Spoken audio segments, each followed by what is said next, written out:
On va parler de baseball. On a pris une pause du baseball parce que là, ça bougeait pas fort, mais là, ça bouge. Là. Ça commence vraiment à bouger fort et les assises débutent la semaine prochaine. On en parle avec notre collaborateur Bruno Boudreau. Salut Bruno. Salut Dan, ça va bien? Ça va bien, ça va bien. Bruno, avant de commencer, il y a une dépêche qui vient de tomber il y a à peu près une heure ou deux, ce qu'on enregistre le podcast. C'est qu'il y a deux joueurs des ligues, anciennement des ligues majeures qui se sont tués dans un accident au Venezuela. Je parle de Luis Valbuena. Ouais, bon, j'ai réussi à le prononcer comme il faut. Et José Castillo. Dans le cas de Valbuena, c'est un joueur plus d'utilité. Un joueur qui pouvait jouer à l'avant-champ. Et Castillo, lui, je ne le connaissais pas beaucoup. Donc, c'est deux anciens joueurs qui ont porté les couleurs des Pirates de Pittsburgh et des Giants dans le cas de Castillo. Et dans le cas de Valbuena, ben, c'est un joueur que moi j'avais connu avec les Astros de Houston. Donc, c'est deux joueurs qui ont porté la vie 33 et 37 ans. C'est jeune, hein? Quand on regarde ça. Ouais, triste nouvelle. On dirait qu'à chaque entre-saison, depuis quelques années, hein, on a eu l'accident de Roy Halladay qui s'est tué. On se souvient d'José Fernandez en bateau. On se souvient Oscar Taveras. Oscar Taveras avec le jeune espoir là, du côté des Cards de Saint-Louis. Donc, une triste nouvelle encore une fois, un autre accident là, qui frappe le baseball. Effectivement. Bruno, on va parler de la transaction de la semaine. C'est pas vraiment la nouvelle de la semaine concernant le baseball. C'est Paul Goldschmidt. Écoute, c'est pas vraiment surprenant. Dans le cas de Goldschmidt, les Diamondbacks de l'Arizona, là, on parle que, je disais sur ESPN tantôt avant de rentrer en onde, que Zach Greinke pourrait également être échangé. On veut faire comme les Mariners de Seattle, on veut probablement baisser la masse salariale. Et Goldschmidt qui va être joueur autonome à la fin de l'année également. Puis du côté des Cards, on cherchait un frappeur de puissance depuis quelques années. Hein. On avait essayé on avait essayé George Donaldson l'an passé, ça n'a pas fonctionné. On a essayé Marcell Ozuna qui n'a pas été les résultats qu'on avait nécessairement escomptés. Et là, on se tourne du côté de Paul Goldschmidt.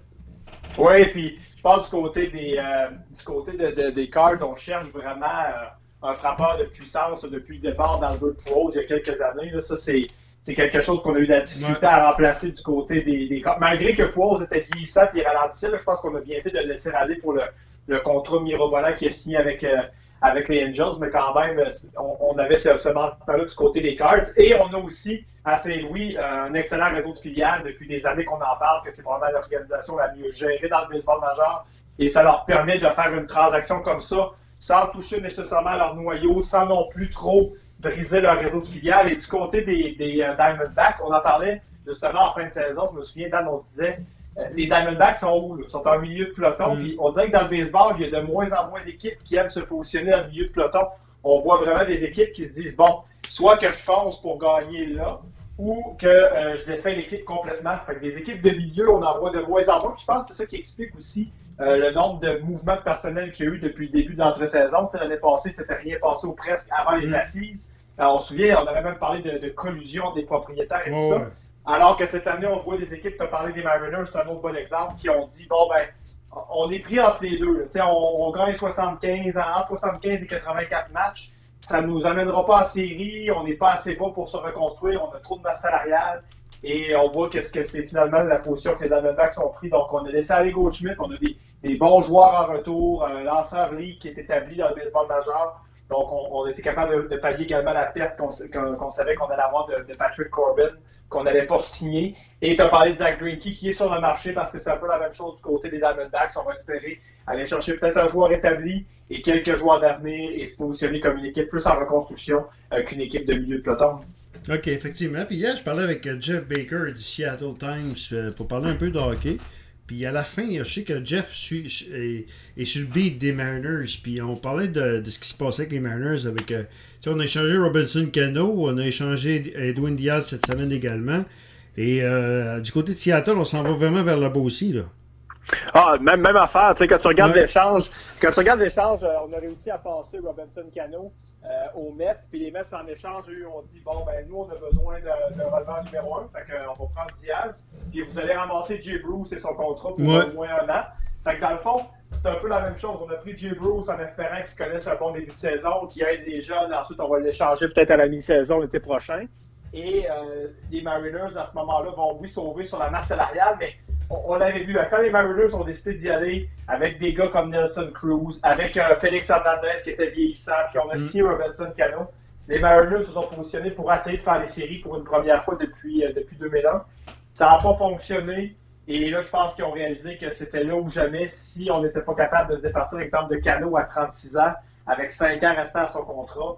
C'était pas à 37 et à 38 ans qu'on aurait été capable de recevoir quelque chose d'intéressant en retour. Donc, ils ont vraiment été dans cette avenue-là. Ils ont échangé aussi Jane Segura, leur joueur d'Areco. Ouais. Donc, ils ont vraiment décidé de laisser partir la plupart de leurs joueurs. Et il ne faut pas oublier, un peu plus tôt, c'est arrivé il y a quelques semaines, ils ont échangé leur gaucher, là, James Paxton, qui était pas mal leur lanceur numéro 1 maintenant, aux Yankees de New York, pour obtenir Julius Sheffield, qui était considéré comme le meilleur espoir de l'organisation des Yankees. Donc, même chose, Dan, une équipe qui était prise entre deux, derrière les A's, derrière les Astros de Houston, puis qui a dit on s'en va vers le bas pour mieux se reconstruire. Et aussi, tu parlais de Justin Sheffield. C'est le fils de Gary, en passant, hein, qui est un frappeur qui était prolifique dans les années 90-2000. Tu voulais parler de Josh Donaldson, c'est arrivé la semaine dernière. Écoute, pas vraiment surprenant. Le contrat est énorme, 23 millions. Mais c'est le baseball aujourd'hui, qu'est-ce que tu veux que je te dise? C'est ça qui est ça. Et pas vraiment surprenant de le voir aboutir à Atlanta pour deux raisons. Premièrement, les Braves avaient besoin d'un joueur de troisième but. Moi, je les soupçonne d'avoir été très intéressés cet été à faire son acquisition.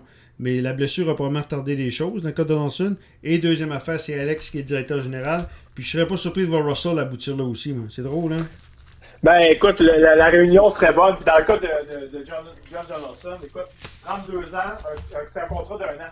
Ouais. C'est 23 millions, c'est un gros montant, mais c'est un montant qui n'est pas tant risqué. Je pense que les Braves ont décidé de donner un peu plus pour un an. Ça va donner la chance à Donaldson de se prouver. S'il connaît une bonne saison et ne se blesse pas, pourrait peut-être aller chercher un contrat de 3 ans, 60 millions par la suite. Si jamais ça ne fonctionne pas à ce moment-là, il aurait réussi au moins à faire une portion de son argent cette année. Puis même s'il signe un contrat à rabais par la suite, au moins d'un point de vue personnel, ça lui sécurise un peu plus d'argent. Fait que je pense que c'était gagnant pour les deux parties. Puis il n'y a rien de surprenant dans cette réunion-là. On le voyait venir. Tu as parlé tantôt des Cards, mais c'était vraiment les Braves qui étaient ceux qu'on voyait le plus aller. Puis, tu sais, on peut dire, oui, c'est le baseball d'aujourd'hui, 23 millions pour un an pour un joueur comme Josh Donaldson, mais c'est un contrat pour un an. On le voit, là, les contrats à plus court terme. Je regarde un peu ce que Eovaldi a signé, par exemple, avec Boston pour 4 ans. C'est quand même à long terme, mais c'est moins long qu'un contrat comme... Moi, un contrat que je comprends pas, c'est Patrick Corbin, par exemple. Hey. Un gars qui va 6 ans pour 140 millions. Des lanceurs, des contrats de 5, 6, 7 ans des lanceurs. Quand tu regardes les dernières années, là, des contrats comme ça de 5 ans et plus et 100 millions et plus, on a vu énormément de lanceurs, je veux dire, du milieu de peloton, signer ce genre de contrat-là et finalement connaître des ennuis, des blessures et compagnie. Donc, c'est un pari risqué pour les Nationals d'avoir été chercher un gars comme Corbin. Alors, quand je regarde Donaldson, oui, 23 millions, c'est beaucoup pour une saison, mais surtout dans le mode que les Braves sont là, veulent continuer de faire un pas en avant. Je pense que c'est un excellent contrat pour les Braves et pour Donaldson. Effectivement, j'ai hâte de voir ce qui va se passer. Ça commence, c'est là-dessus que c'est la semaine prochaine. Normalement, ça commence toujours le dimanche. Je sais pas la journée précise, mais c'est toujours intéressant. Puis l'NB Network, on a la chance, ils sont sur place, donc on a la chance quand même d'avoir ces émissions-là. Donc, c'est les assises du baseball. Et j'ai hâte de voir durant ces assises, Ross Haskins a dit qu'il cherche un lanceur partant et également améliorer sa défensive aussi. C'était ça, j'ai lu ça cette semaine. Et je disais que les Jays s'étaient intéressés à Dallas Keuchel. Moi, j'ai parti à rire. C'est pas que ça gagne d'endormi là à la direction des Jays que je pense que Keuchel va aboutir à Toronto. Ça, c'est un autre débat. Là. Sauf que toi, tu crois ça, Dallas Keuchel? Moi, je crois plus à J.A. qui va faire un retour à Toronto. S'il y a un des lanceurs qui a à revenir, je pense plus à Hatt qu'à Keuchel. T'es d'accord avec moi? Oui, je pense que Happ, dans mon esprit aussi, là, puis surtout qu'il a aimé son passage, je pense, du côté des Blue Jays. Puis dans le cas de Keuchel, ça va dépendre un petit peu de ce qu'il recherche et ça va dépendre aussi de ce que les Blue Jays sont prêts à y offrir. Est-ce que les Jays vont dire, bon, lui, ça va être notre lanceur numéro 2 pour les 3-4 prochaines saisons, puis avec Vlad Junior et compagnie, on va devenir compétitif dans 2 ans, on en a besoin, on va lui donner un peu plus. Ou bien on va se positionner puis y offrir un contrat, je dirais plus là, à rabais, puis espérer que s'il n'y a pas d'autres offres ailleurs ou intéressantes comme ça, ils viennent. Et l'autre chose, dans le cas de Keuchel, par contre, c'est que c'est une des seules cibles pour les Blue Jays. Parce que quand tu regardes ça, dans le marché de la transaction, d'un lanceur par exemple, on sait que Corey Kluber est sur le marché. Entre autres, là, les Indians ont signé Carlos Carrasco et on sent bien là, que soit Trevor Bauer ou Kluber vont quitter les Indians, probablement plus dans le cas de Kluber, je pense. Et les Indians sont à la recherche de voltigeurs. Quand tu regardes que les Blue Jays, il n'y a pas grand-chose à offrir de ce côté-là. Puis même en termes de lanceurs, là, on a vu que le nom de Marcus Stroman était sur le marché, mais à moins qu'une équipe en ce moment décide que Strowman a une plus grosse, je vais l'expliquer comme ça, une plus grosse valeur que ce que les Blue Jays donnent. Exemple, si les Blue Jays voient Strowman un peu plus bas qu'une autre équipe le voit, puis qui donne un package intéressant, on va écouter, mais sinon, je pense que la valeur est trop basse en ce moment pour les Jays pour penser laisser aller Strowman, puis au pire, on va lui donner la saison prochaine pour tenter de soit se refaire une forme, soit pour l'échanger ou pour tout simplement avoir une meilleure assise. Et je te rejoins là-dessus. J.A. donc reste pour moi les lanceurs partants. Probablement le lanceur le plus probable d'aboutir avec les Jays si un lanceur aboutit à Toronto. Du côté des Jays, moi personnellement, ce que je pense, que j'anticipe, le défi de Ross Haskins sera de libérer de la masse salariale et de charger Russell et trouver preneur à Troy Tulowitzki, qui a été probablement le pire coup d'Alex de son passage à Toronto. C'est clair que Tulowitzki ne figure plus dans les plans. Premièrement, il gagne au-dessus de 20 millions. Deuxièmement, ça fait 1 an et demi qu'il n'a pratiquement pas joué au baseball. Et troisièmement, avec Lourdes Gurriel, qui va être, d'après moi, le joueur de Reiko l'an prochain des Jays. C'est Beau Bichette qui s'en vient aussi. Donc, il y a définitivement plus de place. D'après moi, là, c'est le défi de Ross Haskins à ses assises. Là. Trouver preneur pour ces deux joueurs-là. T'es d'accord avec moi? Oui, ben Russell Martin, pour moi, c'est quelqu'un, je pense, qui pourrait avoir de l'intérêt. Pas mal plus que Tulowitzki pour les raisons que tu as mentionnées. Probablement, le contrat de Tulo est lourd pour un joueur qui est beaucoup plus à risque de blessure que Russell. Oui, Russell a manqué des matchs par-ci par-là, mais il est quand même capable de jouer un peu partout aussi, plus versatile. Bon bien lanceur.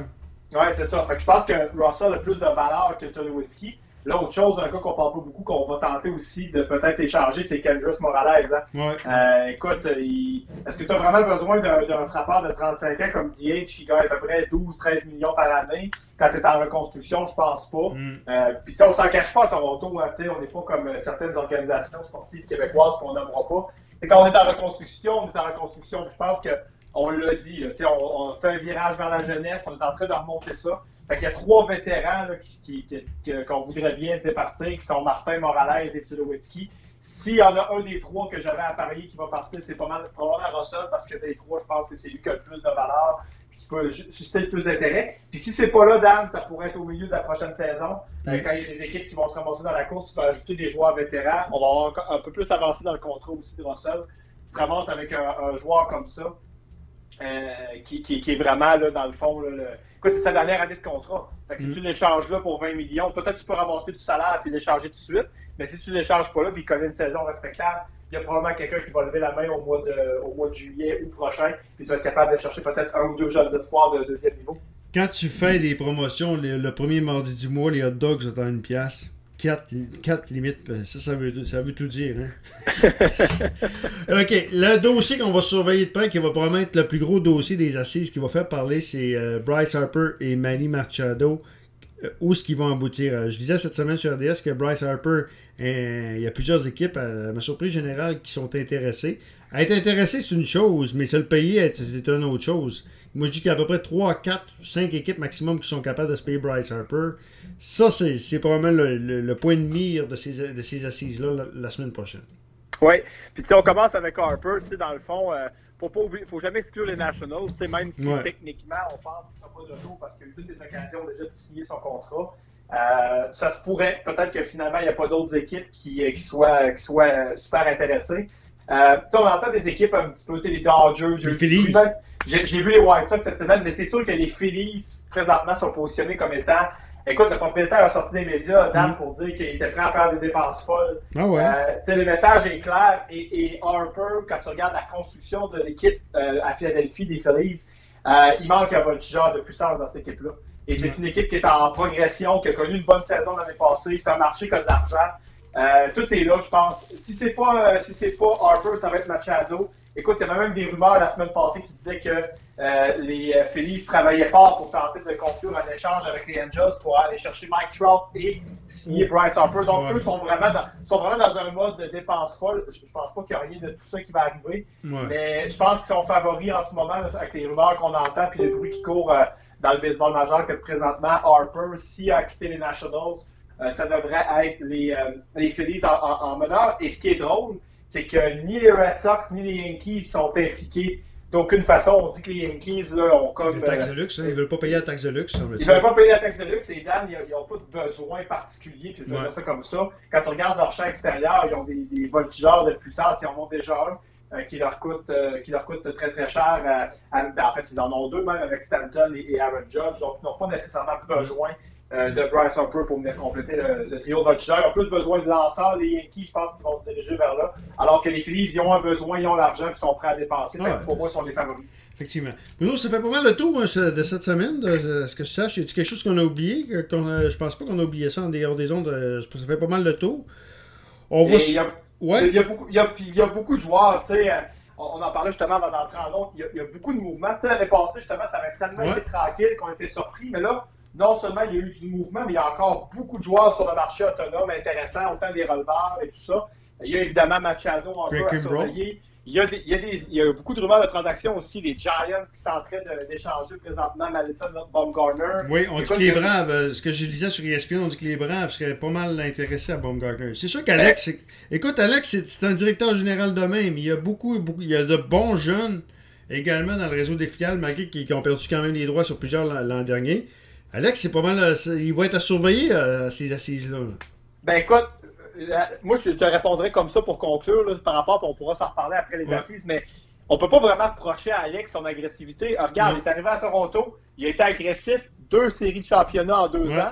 Il arrive à Atlanta, il est agressif. Les Braves ont fait des séries l'an passé puis sont en progression. Oui, il a hérité d'une organisation Atlanta qui avait plein de bons jeunes et tout ça, j'en comprends. Mais à un moment donné, si tu veux gagner dans le sport professionnel, il faut que tu sois agressif. Puis je pense qu'il y a le bon profil à la bonne place, je veux dire ça comme ça. Effectivement, il y a un bon réseau de filiales. Donc, j'ai l'impression, soudé ça avec une couple de bons vétérans, puis ça va être bingo. Les Braves vont être là longtemps. Bruno, on se reparle la semaine prochaine ou dans 2 semaines. Parfait, merci. Collaborateur Bruno Boudreau.